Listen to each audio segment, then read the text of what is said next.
Como vocês com certeza estão sabendo, é o assunto do momento, o ex-ministro da Educação Milton Ribeiro foi preso preventivamente hoje a mando da Justiça do Distrito Federal.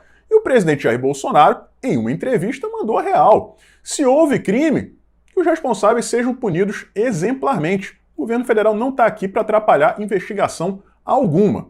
E é verdade, pessoal. É isso aí, tem que apurar mesmo. Agora, teve um fato muito estranho nesse imbróglio todo, que foi justamente a prisão preventiva. Só que nesse vídeo aqui, eu vou apresentar a vocês uma série de fatos e no final vocês vão entender perfeitamente o que está acontecendo. Tá começando por essa matéria aí. Juiz federal determina uso de máscara ao presidente em locais públicos. Em caso de descumprimento, o magistrado definiu multa diária de R$2.000. Junho de 2020. O juiz Renato Coelho Borelli impôs ao presidente Jair Bolsonaro o uso obrigatório de máscara em espaços públicos e estabelecimentos comerciais, como medida de proteção contra o novo coronavírus. A decisão foi assinada na noite de ontem, 22 de junho de 2020.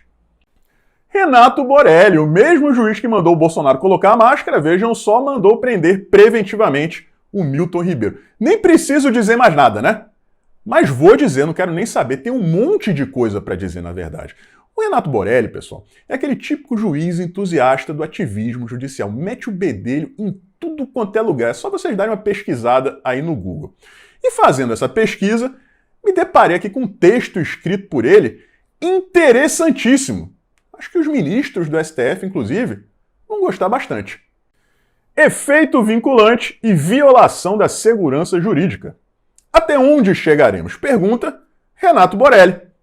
Embasado em um ideal de extrema prepotência, surgiu em nosso país a proposta centralizadora do efeito vinculante das decisões de mérito de nossa Corte Suprema.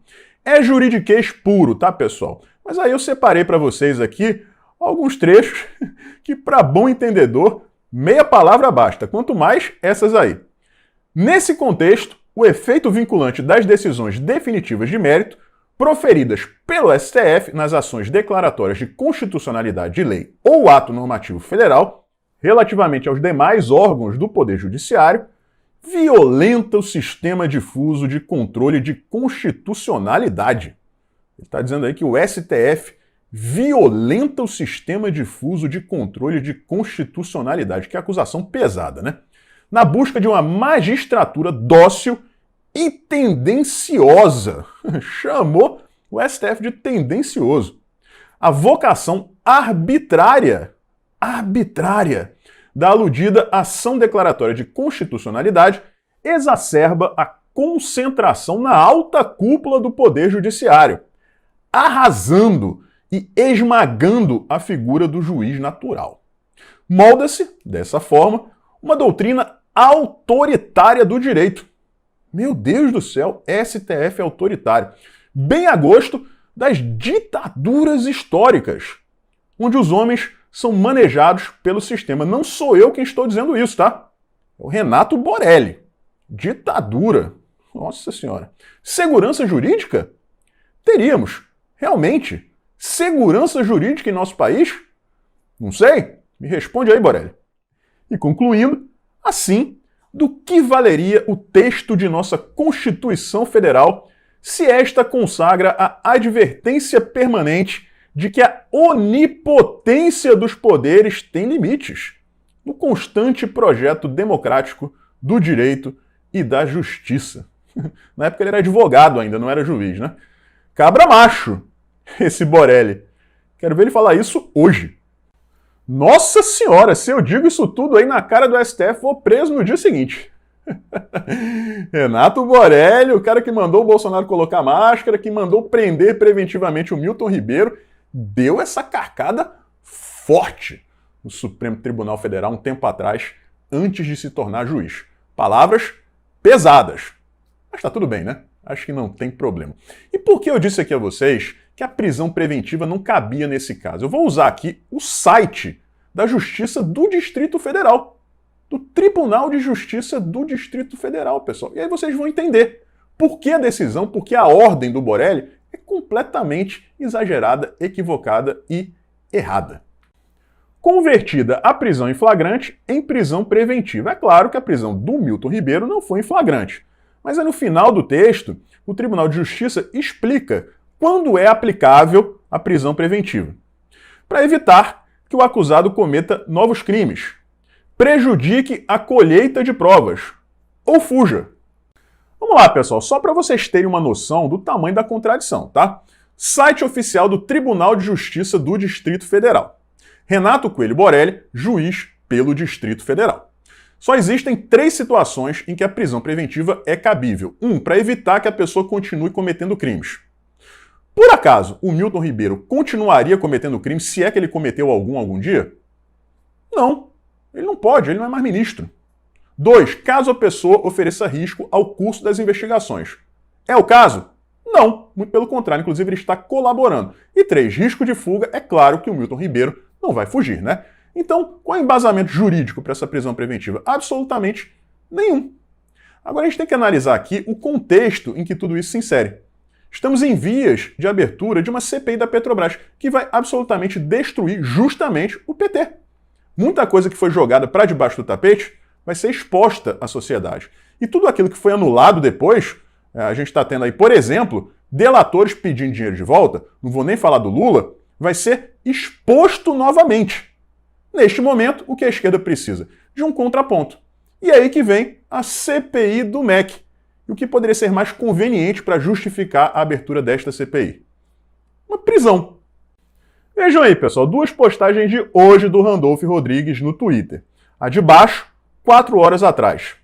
Com a assinatura do presidente da Comissão de Educação, senador Marcelo Castro, que se comprometeu em assinar quando faltar apenas uma, precisamos de 2 assinaturas para apresentar a CPI do MEC. E 1 hora atrás, urgente, senador Eduardo Braga acaba de assinar o requerimento de abertura da CPI do MEC. Agora, falta apenas uma assinatura para que a CPI seja aberta. Mais claro, impossível, né, pessoal? Sempre bom lembrar que um tempo atrás o Randolph já tinha tentado abrir essa CPI. Faltavam votos, e aí o que aconteceu? Falsificaram o voto de uma senadora. E a gente teve aquela cena constrangedora. Ele lá embaixo, né, e sentado lá na bancada, o Rodrigo Pacheco. Os dois com risadinhas, né, sem conseguir explicar o que tinha acontecido. O Pacheco prometeu que investigaria a falsificação. Até hoje, não recebemos satisfações, né? Ao que tudo indica, pelo visto, nada foi feito e nada foi apurado, né? E os dois devem continuar rindo até agora. Aí, justamente neste momento, né, que a gente está aí prestes a ter a abertura de uma CPI da Petrobras, precisam requentar, né, precisam de um fato novo para colher mais assinaturas para aí conseguir instaurar essa CPI do MEC. E aí acontece essa prisão preventiva. Muito conveniente, extremamente conveniente, perfeitamente conveniente. O ciclo se fecha, né, pessoal? Nada poderia ser mais claro. Então tá aí, galera. A explicação é essa, né? Não estou acusando aqui o juiz de ter feito isso a mando do Randolph Rodrigues. Agora, o que é esquisito né? Ele que anos atrás criticava o ativismo judicial do STF, vai lá e toma uma decisão dessa. Né? Mesmo tipo de decisão que ele criticava lá antes de ser juiz, quando era apenas um advogado.